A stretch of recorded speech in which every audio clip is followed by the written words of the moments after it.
Hello everyone. I have been enjoying crafting lately. We kind of are being kept home. Our province is under lockdown again, so I have been enjoying a little bit more time in my craft room, and with that, of course, I've been creating a little bit more, and I thought I would film and share some of the ideas. They're very simple, they're very subtle. My decor is not very bold right now, very light and neutral, just trying to keep things as calm as possible, especially after Christmas. Anyways, I put together some little Valentine's Day things using Dollar Tree items, and I really do think they turned out cute, and I repurposed some things into different ways, and I'll share with you in the video how they turned out and the ideas that I kind of used. Very simple again, but anyways, I hope these little videos inspire you to get crafting in the craft room. It's a great little escape right now, just kind of zone out from all the other stuff. Anyways, I hope you enjoy, and I will have some Dollar Tree hauls for you guys very soon. Until next time.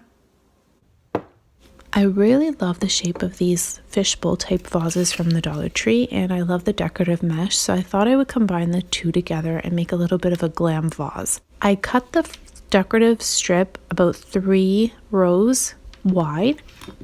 I found this much easier to work around the mouth of the vase so that it wouldn't bend and it wouldn't get all lumpy.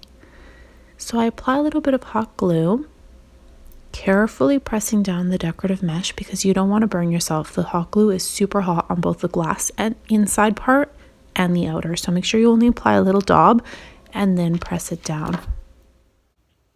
So I just worked my way in layers from the top, and again I used 3 rows of decorative mesh on the second row. Depending on how much your vase curves, I'd recommend using thinner pieces. And then once you get to the center, or a flatter part of your vase, then it's just easier to use the thickest part of your mesh. And I think this one here is 5 rows deep.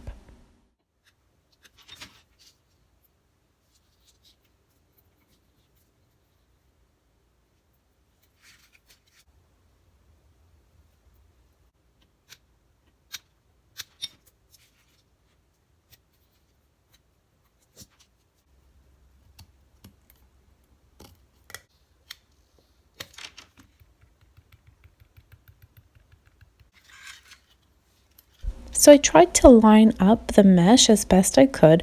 You don't have to worry too much. Don't stress about it, because in the end it all blends beautifully together. All you see is sparkle. And then the very bottom row, I did again a thinner piece because I just find it's easier to work with. I cut it too short. I don't know why I miscalculated, but again, if you miscalculate yourself, just snip off another little small piece and add it in. It all blends in very well together. And then I used some beautiful roses from the Dollar Tree. They're like a delicate pinky peach. They look so beautiful, and I mean, this is such a wonderful budget-friendly DIY. I'm really happy the way it turned out, and I'm going to share with you a couple other little ideas if you want to throw them in on your into your home decor.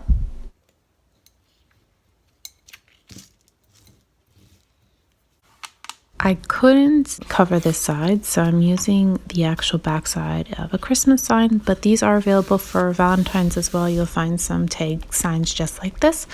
I'm basing the first layer with white paint, and I wanted to keep it with a distressed look, so I'm not going to coat it with more than 1 layer because I do want the brown cardboard to kind of pull through.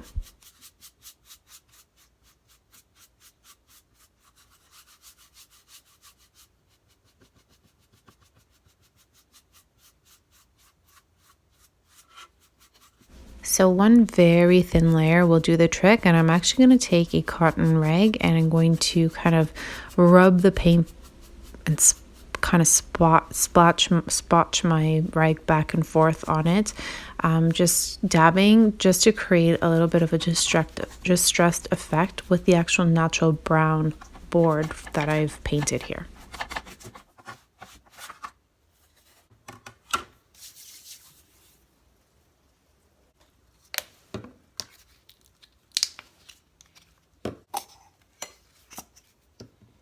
Same white acrylic paint. I actually had like a gray chalk paint from Dollar Tree, but it looks like I'd ran out, so I'm just mixing in a little bit of black until I get the right gray. I'm gonna smudge it back onto my cotton cloth. I just find it works nicer for creating a distressed look than a brush. And I'm not really happy with the gray hairs. You'll see I did do the trims, a little bit of the edging to give it more depth to the tag. However, you will see that I will go back and correct some of my mistakes. Try to keep the rag movement in one direction or the same direction so that it's unified.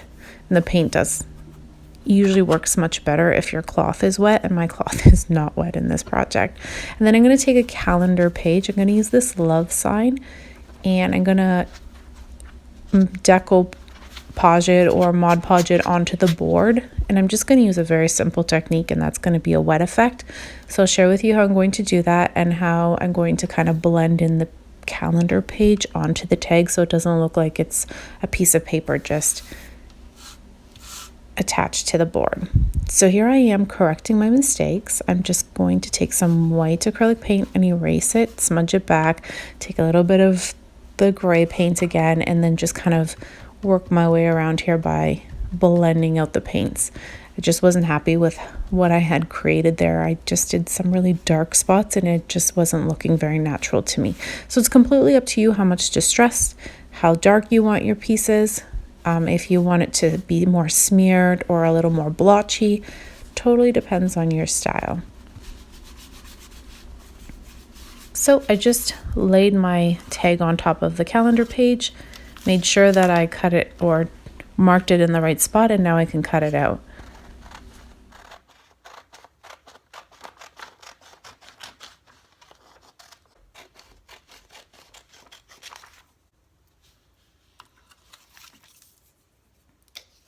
Some were asking what's the difference between the yellow label Mod Podge and the orange label.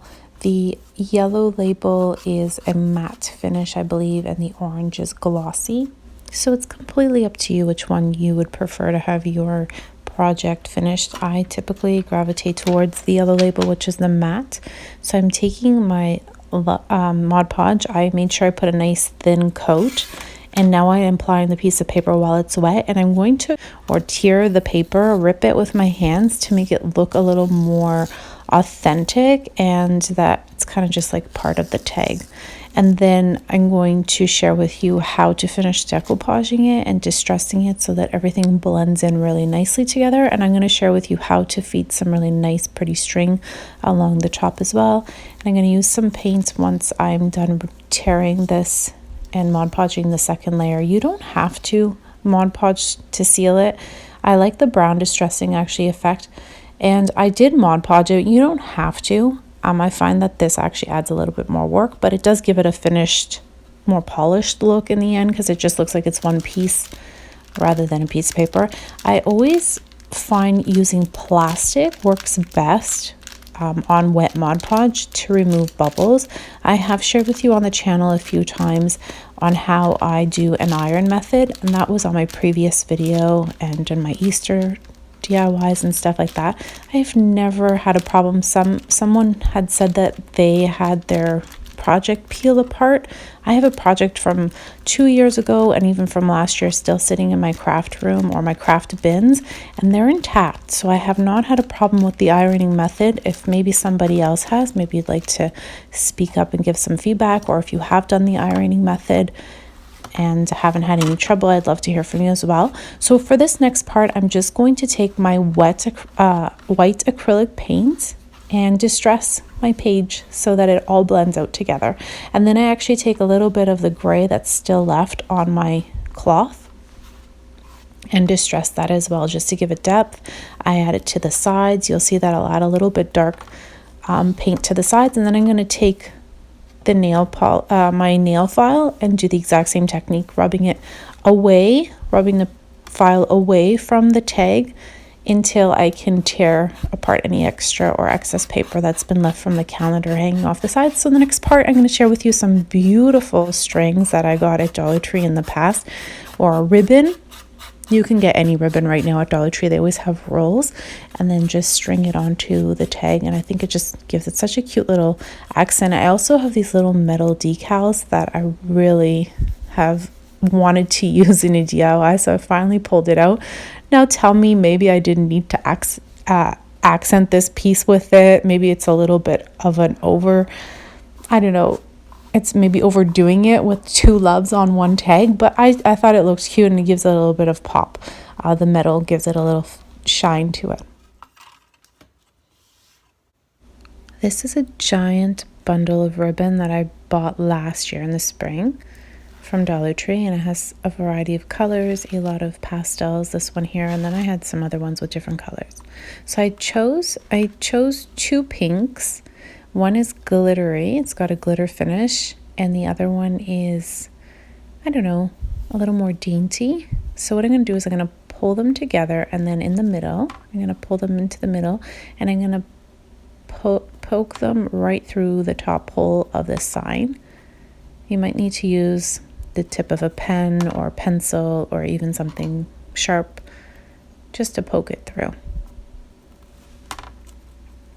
So you want to take the two pieces, kind of pull them, the middle goes through, and now you have an opening, and you're going to feed all the other parts of the ribbon all towards the back, just like this, and this has created a cute little finish here. And then you can just cut the ribbon if you want, so that it has shorter strands. It's completely up to you. I left them long. I thought it looked pretty, so again, I'm just going to share with you. You fold it in half. You bring all your ribbon through, just feed it through the hole, and then pull. Make sure the little loop is in the front, and then you can just adjust your ribbons however you'd like. I love them the way they are, like this. And I'm going to adhere the love in metal, I think to the top of this line. And it ties together that silver that I have on the bling vase. So I'm just going to use a little bit of hot glue, and then I'm actually going to distress it with whatever is left on my cloth of white acrylic paint. I'm just going to daub it and dab on a little bit of the white so that it all blends in and just looks like one unified piece. I hope that some of these DIYs have inspired you to create your own. I'd love to hear what you guys are doing in your craft rooms or in your dining rooms, whatever you're creating, wherever you are creating. I hope you're finding some time for yourself to do the things that you love, because it is important that you do take care of yourself. This is how I staged it. I love it. It's on my side hutch. You will recognize that the bling vase, what the beautiful roses are from the Dollar Tree that I created, and then I put it on this silver candle holder. The love sign has everything is from Dollar Tree, along with the little mini ladder that's in behind. I made that and shared with you guys how to make that on the channel last year.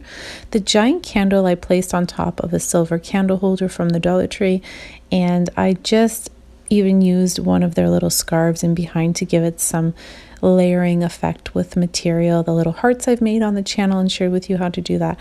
Now I laid the candle holder, the silver one, on its side because I just thought it looked like a spool of thread or ribbon, and I just loved the look, and I thought, oh, you know what, I'm gonna leave it on its side like this, because I found that the candle and the little bling vase that I had made was kind of they were fighting with one another. Anyways, I hope that this video has inspired you to create, and until next time, everyone, I'm going to say bye for now. There's no one left but you and me.